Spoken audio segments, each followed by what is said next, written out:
মসজিদ পৃথিবীর আদি নিদর্শন। আল্লাহ তাআলা সবার আগে মসজিদ সৃষ্টি করেছিলেন। মসজিদের উৎপত্তি আরব উপদ্বীপে হলেও ইসলামের প্রচার ও প্রসারের সাথে সাথে বর্তমানে পৃথিবীর সব দেশেই ছড়িয়ে পড়েছে। বাংলাদেশ মুসলিম সংখ্যাগরিষ্ঠ দেশ হলেও এখানে ইসলামের ইতিহাস তেমন পুরনো নয়। বিভিন্ন কারণে বাংলাদেশের কিছু প্রাচীন মসজিদ ছাড়া মোগল আমলে প্রায় সকল স্থাপনাই ধ্বংস হয়ে গেছে। তবুও আজকে আমরা একটি ঐতিহ্যবাহী প্রাচীন গায়েবী মসজিদ সম্পর্কে আপনাদেরকে জানাবো ও দেখাবো। তো দর্শক, ভিডিওটি স্কিপ না করে সম্পূর্ণ ভিডিওটি দেখতে থাকুন। অনেক কিছু অজানা তথ্য আপনাদের সামনে আজকে উপস্থাপন করব এবং দেখাবো। আসসালামু আলাইকুম সুপ্রিয় দর্শকবৃন্দু, কেমন আছেন আপনারা সবাই? আশা করছি অনেক ভালো আছেন এবং সুস্থ রয়েছেন। বরাবর মতো আলহামদুলিল্লাহ আমিও অনেক ভালো আছি এবং সুস্থ রয়েছি। আজকে আপনাদেরকে দেখাতে চলেছি অন্যতম একটি নতুন জায়গা।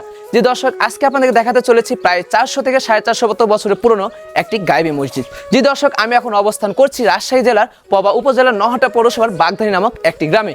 এখানে স্থাপিত হয়েছিল প্রায় 400 থেকে 450 বছর আগে একটি ঐতিহাসিক গায়েবী মসজিদ। লোকমুখে শোনা যায় এটি নাকি গায়েবী মসজিদ, কিন্তু আজকে আমি হুজুরের সঙ্গে কথা বলার পরে জানতে পারলাম যে এটি তৎকালীন সময়ের জমিদার এবং হাজী মোহাম্মদ এনায়েতুল্লাহ কর্তৃক নির্মাণ হয়েছিল। তো দর্শক, চলুন আপনাদেরকে ঘুরে ঘুরে দেখায় এখানকার সৌন্দর্য এবং এখানকার ঐতিহাসিক পটভূমিগুলো। তো চলুন দর্শক, দেখা যাক, আসুন। রাজশাহী জেলা সদর থেকে প্রায় 15 কিলোমিটার উত্তরে নওহাটা পৌরসভার বাগধানী গ্রামের কাচারিপাড়ায় মসজিদটি অবস্থিত। গ্রামের নামানুসারে মসজিদের নামটি বাগধানী ঐতিহাসিক শাহী জামে মসজিদ রাখা হয়েছে। লোকমুখে শোনা যায় প্রায় 450 বছরেরও বেশি সময় আগে মসজিদটি নির্মাণ করা হয়েছিল। গ্রামের অনেকে বলে থাকেন মসজিদটি গায়েবীভাবে জিনদের হাতে নির্মাণ হয়েছিল। তবে মসজিদের বাহিরে ফার্সি ভাষায় এটির নির্মাণের সংক্ষিপ্ত ইতিহাস লেখা রয়েছে, যেটি হলো মুন্সি হাজী মোহাম্মদ এনায়েতুল্লাহ বাংলা 1200 সালে মসজিদটি নির্মাণ করেছিলেন।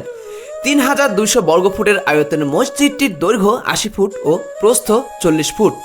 মসজিদের 3টি মেহরাব, 3টি দরজা, 2টি জানালা ও একটি মিনার রয়েছে। মসজিদের 4 কোণায় নকশা খচিত গম্বুজ আকৃতির দৃষ্টিনন্দন পিলারও রয়েছে। মাথার ওপর রয়েছে 3টি সুদৃশ্য গম্বুজ, যা আকর্ষণ করবে যে কোনো পর্যটককেই। দর্শক, আমি এখন অবস্থান করছি বাগধানী গায়েবী শাহী মসজিদের ঠিক পিছনে। এখানে আপনারা লক্ষ্য করলে দেখতে পাবেন মসজিদটির দেয়ালে লতা পাতা এবং ঐতিহাসিক নিদর্শনের ছাপ। তো এখানে যে নিদর্শন আপনি দেখতে পাবেন নিমিষে আপনার মনটি বিমোহিত করে তুলবে। 1990 সালের ভূমিকম্পে মসজিদটির ব্যাপক ক্ষতিগ্রস্ত হয়। পরবর্তীতে দীর্ঘদিন পড়ে থাকার পরে এলাকাবাসীর চেষ্টায় ও অনুরোধে প্রত্নতত্ত্ব অধিদপ্তরের আয়ত্তাধীনের মসজিদে সংস্করণ করা হয়। মসজিদের এক পাশ দিয়ে চলে গেছে সবুজ বেষ্টনীর রাজশাহী টু তানোর সড়ক এবং অন্য পাশ দিয়ে বয়ে গেছে বারনই নদী। এমন সতেজ শ্যামল প্রান্তরে প্রাচীন আমলের দৃষ্টিনন্দন 3 গম্বুজ মসজিদটি আজও দাঁড়িয়ে আছে মাথা উঁচু করে। প্রাচীন ও ঐতিহ্যবাহী জামে মসজিদের দৃষ্টিনন্দন ও নিখুঁত নির্মাণ শৈলী যে কোনো পর্যটকের মন নিমিষেই কেড়ে নিতে পারে। আপনারা ভালোভাবে লক্ষ্য করলে দেখতে পাবেন মসজিদটির বাহিরের অংশে যে নিখুঁত কারুকার্য ও নকশা করা হয়েছে, তৎকালীন সময়ে এত আধুনিক নির্মাণ সামগ্রী ও আধুনিক নির্মাণশৈলী না থাকার পরেও এটি অবশ্যই আশ্চর্যজনক ও প্রশংসার দাবিদারও। মসজিদটির ঠিক দক্ষিণ পাশে মহিলাদের নামাজের সুব্যবস্থাও করা রয়েছে, আর ঠিক উত্তর পাশে মনোরম পরিবেশের একটি অজুখানাও তৈরি করা হয়েছে। ঐতিহাসিক একটি মসজিদে নামাজের সুযোগ হাতছাড়া করতে চাইছিলাম না, তাই তো অজুটা সেরে ফেলছি। যে দর্শক, আপনারা ভালো করে লক্ষ্য করলে দেখতে পাবেন এদিকে মসজিদটির বাইরে প্রবেশপথ রয়েছে মোট 3টি। তো চলুন আমরা ভিতরে দেখা যাক ভিতরে কি দৃশ্য আপনাদেরকে দেখাতে পারি। চলুন দেখা যাক। মসজিদে প্রবেশ করতেই কেমন যেন শরীরটা হিম হয়ে আসছিল, আর অন্যরকম একটি সুগন্ধি নাকে আসছিল। মসজিদের বাহির থেকে ভিতরটা যতটা কল্পনা করেছিলাম বাস্তবে তার চাইতেও অনেক সুন্দর ও আকর্ষণীয়। মসজিদ যে অতীতকালের কোনো রাজা বাদশাহ নির্মাণকৃত তা তার দেয়ালে নিখুঁত ও বিচিত্র ধরনের খচিত নকশায় প্রমাণ দেয়। জি দর্শক, আমি এখন কথা বলবো উক্ত মসজিদটির ইমাম সাহেব। আপনার নামটি? হাফেজ মোহাম্মদ গোলাম মুর্শিদ। জি হুজুর, আমরা এসেছি কেশোহাট থেকে। তো এখানে শুনলাম এই মসজিদটি নাকি গায়েবী মসজিদ, কতটুকু এই কথাটি সত্য? আলহামদুলিল্লাহ নাহমাদুহু ওয়া নুসাল্লি আলা রাসূলিল কারীম। সমস্ত প্রশংসা আল্লাহ তাআলার, যে মহান রব্বুল আলামিন পবা থানার পৌরসভা নহাটা এলাকায় বাগধানী গ্রামে বাগধানী ঐতিহাসিক শাহী জামে মসজিদ প্রতিষ্ঠিত করেছেন। তো এই মসজিদ আসলে গায়েবী মসজিদ না, এই মসজিদ তৈরি করেছেন মুন্সি এনায়েতুল্লাহ সরকার।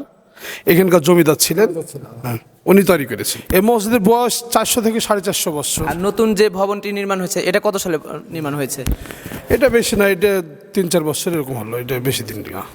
দূর দূরান্ত যে দর্শকগুলো আসে এখানে মানে মানত করতে, এটা কি সত্যি আসে না এটা সম্পূর্ণ বানোয়াট?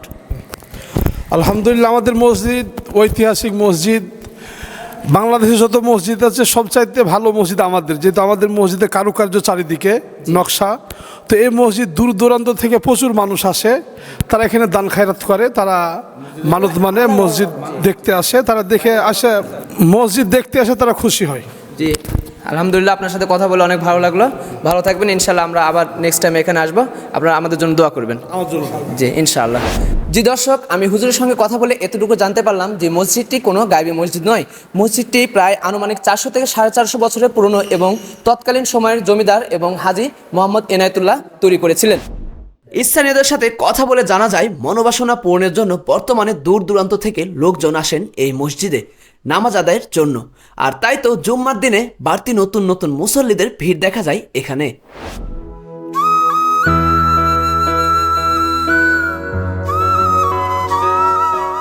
একটা সময় ছিল যখন এই বাউনই নদী একমাত্র পথ ছিল এই বাগধানী গ্রামের, তখন এই মসজিদের পাশে ঘাট ছিল। নদী তীরের এই ঘাট ঘেঁষে সপ্তাহে 2 দিন করে হাটও বসত, আর এটিই ছিল পবার সবচাইতে পুরনো হাট। যদিও সেই জমজমাট অবস্থা এখন আর নেই, তবে শুক্রবার ও মঙ্গলবার এখনও হাট বসে এখানে।